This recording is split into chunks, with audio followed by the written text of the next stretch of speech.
one of my favourite away ones, believe it or not, is the one behind you with the blue and white. But the away kit that year was red and white. Oh, yeah, yeah. And I remember I got Adebola on the back. Yeah. Because that was the year Dealey Adebola was with us.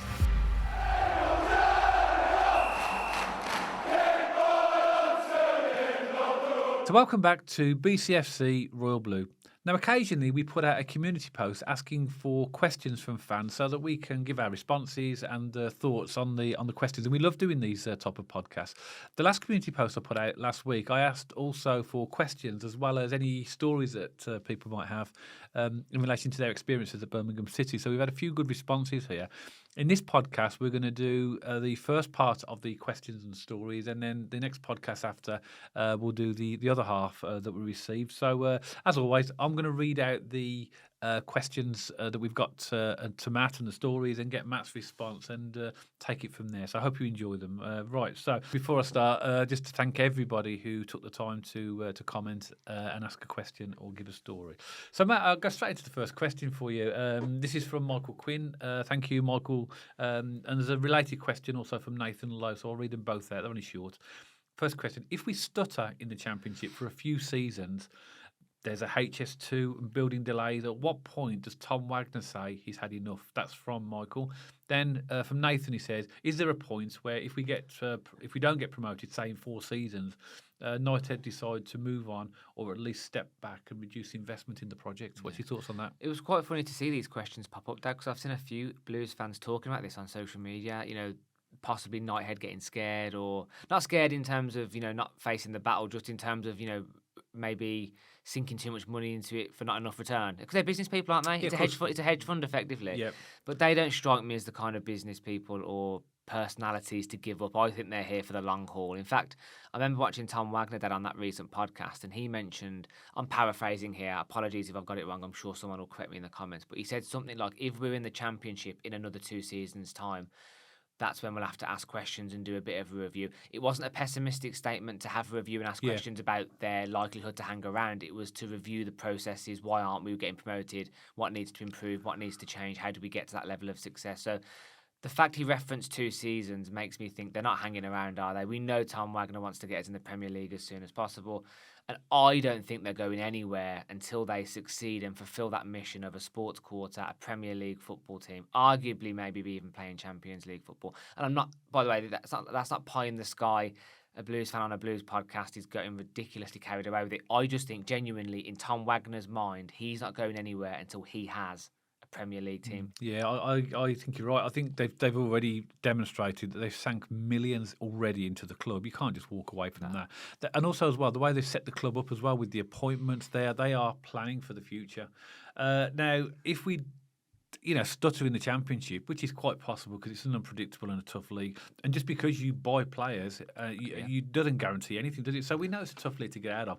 But I still believe that it will take another 3 or 4 transfer windows to actually get the proper squad that we really need to challenge. We may well, do well this season. We may well, challenge for playoffs. I don't know. I've got no idea what this season holds because, as I say, the Championship is every team's vying for the same as us, aren't they? They've all got good players, so it's fine margins that separate the teams in this division. But I think that Knighthead are here to provide us with a team that can get us to that Premier League. I also think they will have an exit strategy. They are business people, as you mentioned. That exit strategy could be 10 years. Yeah. Could be 5 years, could be 10 years, could be 15 years. But they'll want to see through the project in terms of, we know the commitment to the sports quarter and what they're doing. So, in my opinion, if we do stutter in the Championship, I think Knighthead will be ruthless. That potentially will be with the manager, the players, everybody, until they get their goal of doing that. They're not going to hang around and waiting for us to, to sort of stagnate. I think they want to push us forward. So, in my opinion, to answer both of those questions, I think that with the commitment they've already shown, I don't think they're going anywhere soon. I think the documentary showed us that they're winners, aren't they? And they don't like losing, and they're also not hanging around to get us to where they want to achieve their goals. And I have no doubt Tom Wagner's vision is Premier League football with a sports quarter that interlinks everywhere in the city. and us being the best club we can be in terms of, are we playing Champions League football?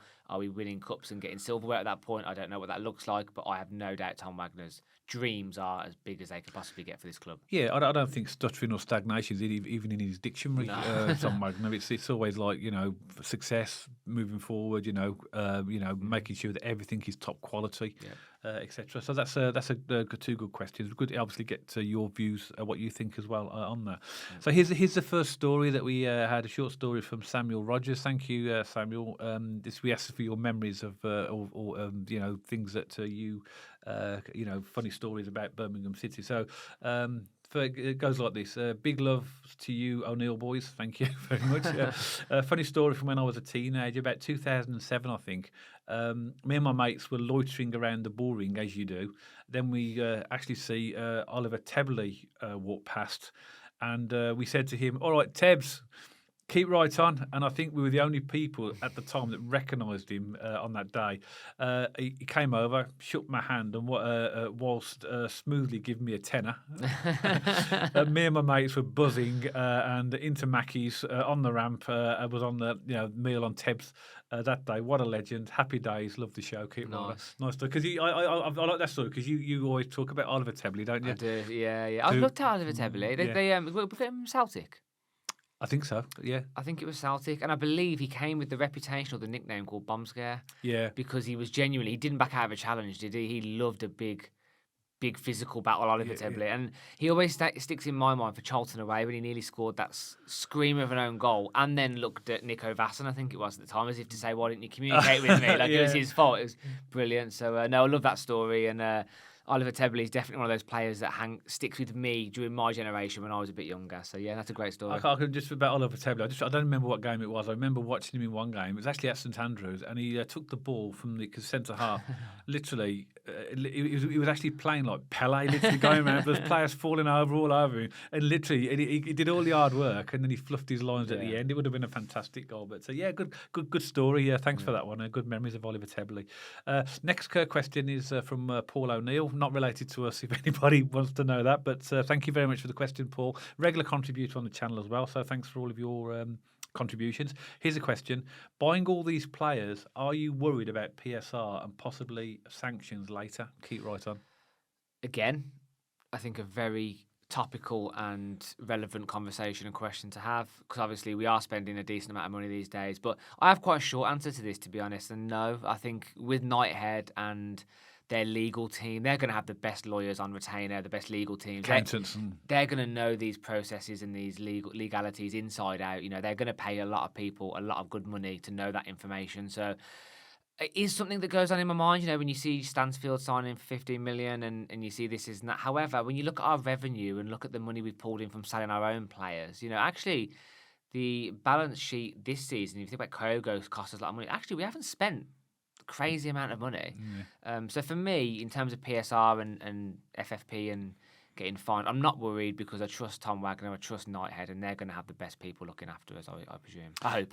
Yeah, it's interesting that since PSR, every football fan has become a financial expert, because we are all looking now, and all opposition fans are telling us, oh, you're going to be in trouble with PSR. What they know nothing about the accounts of our. We know nothing about the accounts of our club, and I don't want to either. No, and so the answer for me to that question is, we trust the people running our club, that they know what they're doing, and as you mentioned, if we do look at it on paper, the net difference between what we've spent on transfer fees and what we've got in is actually quite low. Yeah. So we're getting a lot of free transfers. Charlton have spent more than us, Dad. Yeah. There were clubs in this division that have spent more money than us. And that might change actually by the time this goes out, because this is the transfer window.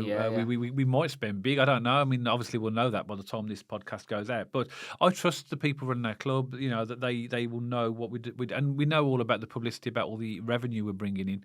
That obviously counterbalances that as well. But we've got very astute owners that know what they're doing. So I don't think there's any issue for PSR or anything like that. Agreed. Despite what other fans from other clubs might want to believe, I don't think there's any chance whatsoever we'll be in any trouble. Agreed. Okay. Yeah, I agree. Trust the board.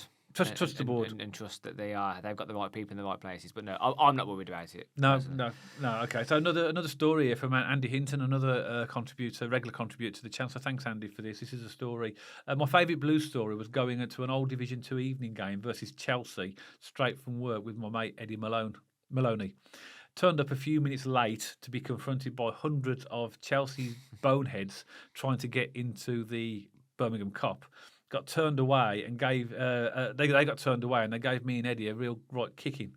But we still went in and watched Frank Worthington and Archie Gemmill inspire us to a 5-1 win in the promotion season. My question is, when will we get Chelsea again? So actually, there's a question after this. When will we get Chelsea again, and can we really hope to beat them 5-1? Short answer to that. What do you think? Could we get Chelsea again? Yes. I don't think it'll be crazy amounts of time until we're playing that calibre of team again. Would we beat them 5-1? Maybe a few years away from that, but we'll see. They are currently world champions, aren't they? Oh yeah, Chelsea. They are. Yeah, no, there's no doubt about it. Chelsea have some serious talent and money behind them. But yeah, I look forward to those days again of playing teams of that calibre. Yeah, me too. Yeah, we all want to be in the Premier League, and I think Blues have got real aspirations to get there. So it might take a couple of seasons, but we will be playing Chelsea, I believe, in hopefully in my lifetime. I hope that kicking weren't too hard either. Oh yeah. Hope you. Well, it's a long time ago now. So, okay. Next question is from Ernie Hendricks. Matt. Hey Gary and Matt. Love your podcast. You sometimes talk about your sister. So it's 2 parts. Do you have any plans for her to join you on the at some point on the podcast? And the second question, or second part of that, is the documentary gave us a rare look at the life inside the club. What do you think it revealed most about Birmingham City's identity that maybe fans didn't fully appreciate before? So section 1, I mean, that's very much down to Joe. So my sister's Joe. You've probably seen quite a few people have seen her at games because she comes with us. She's a big Blue Nose, Joe. She had a season ticket with us when we used to be in the Premier League days and back in the old Division 1 days. And, I have a young family. Life gets in the way sometimes. I think I probably make 90% of games, but for those 10%, Joe always happily steps up. So a few people have probably seen Joe at the games. But yeah, very much up to her if she wanted to come on the podcast. But she has a joke now, doesn't she, Dad? Whenever she meets people at the game, she always says she's been called up from the bench. Off the bench. Yeah. To go to the game. Go to the game, yeah. So I'll leave that one with Joe. Joe, if you're watching, drop a comment. Yeah.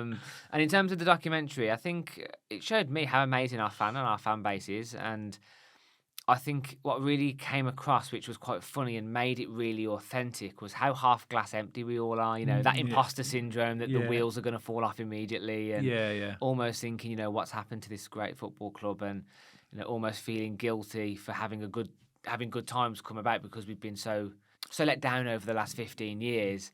A lot of the fan base were on that same page, being that glass half empty. But I love that. I thought that was great and nice to know that a lot of our fans are on the same page. But I loved it, the documentary. I thought it was great.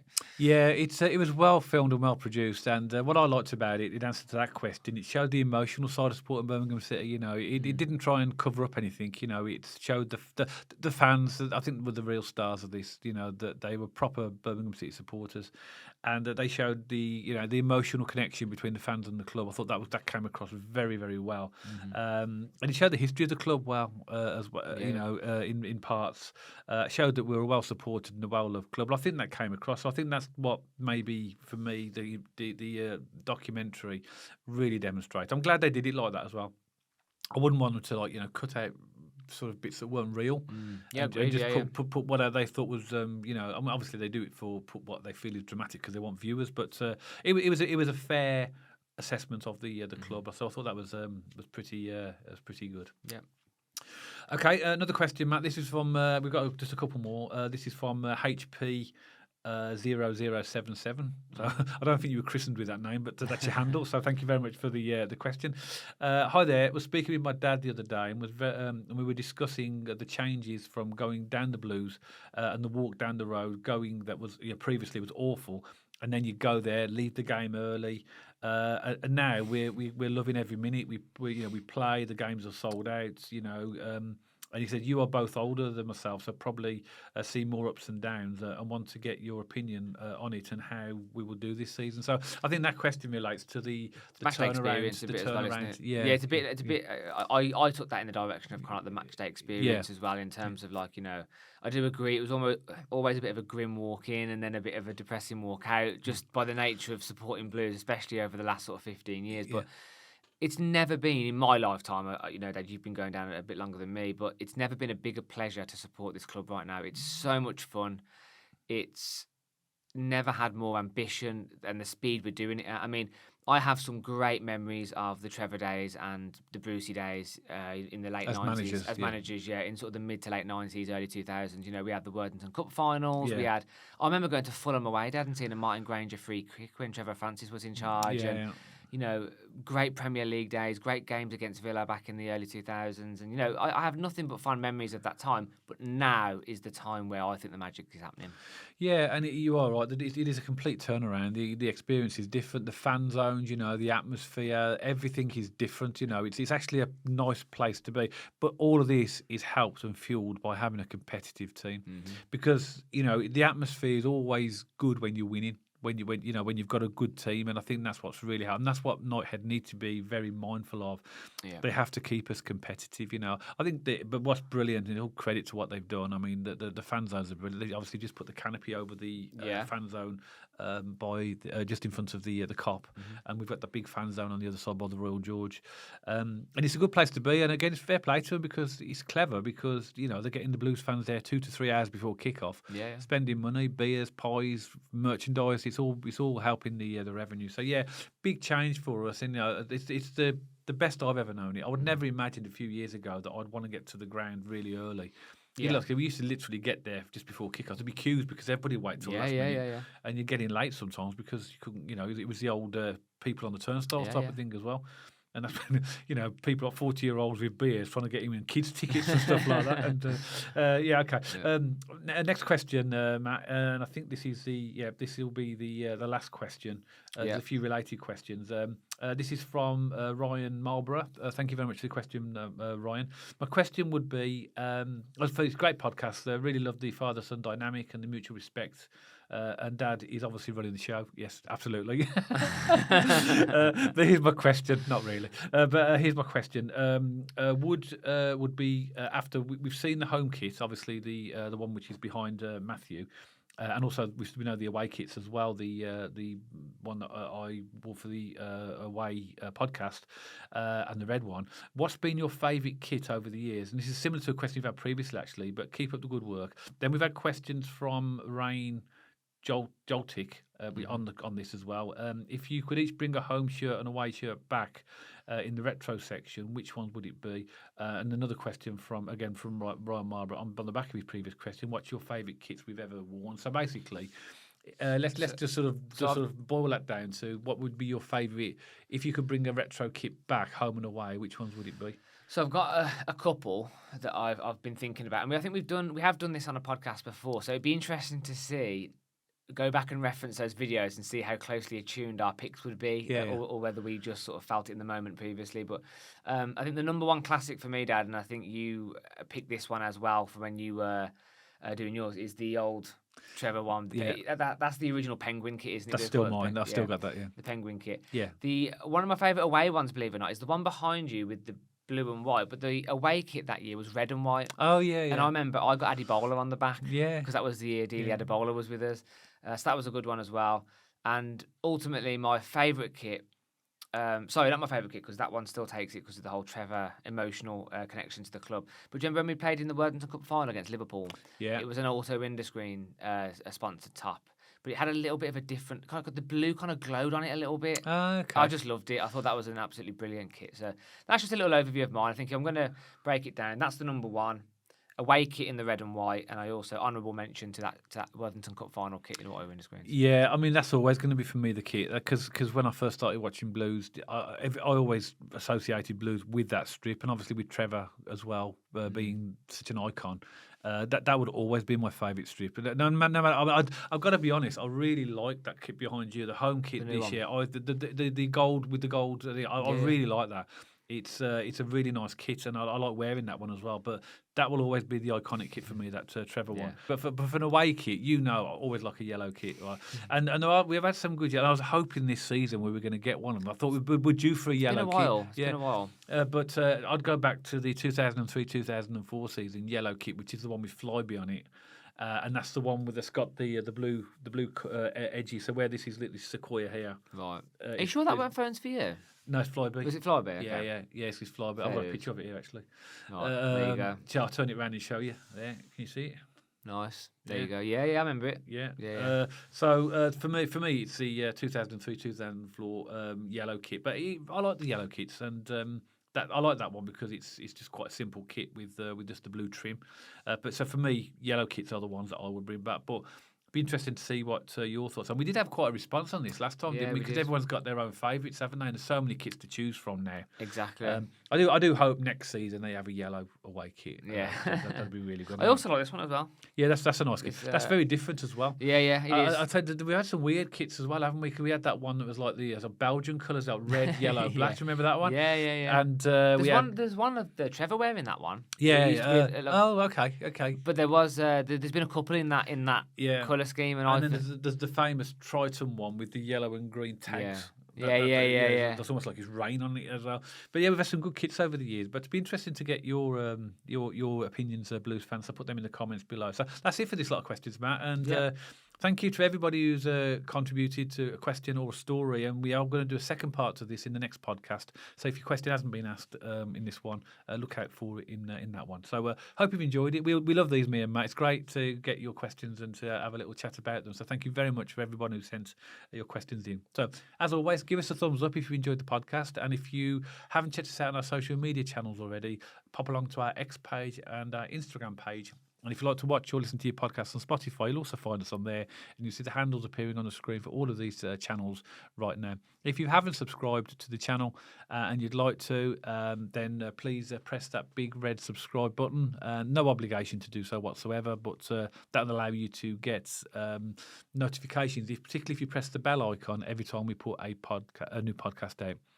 So that's it for this one. Hope you've enjoyed it. And myself and Matt will see you on the next one, all about Birmingham City.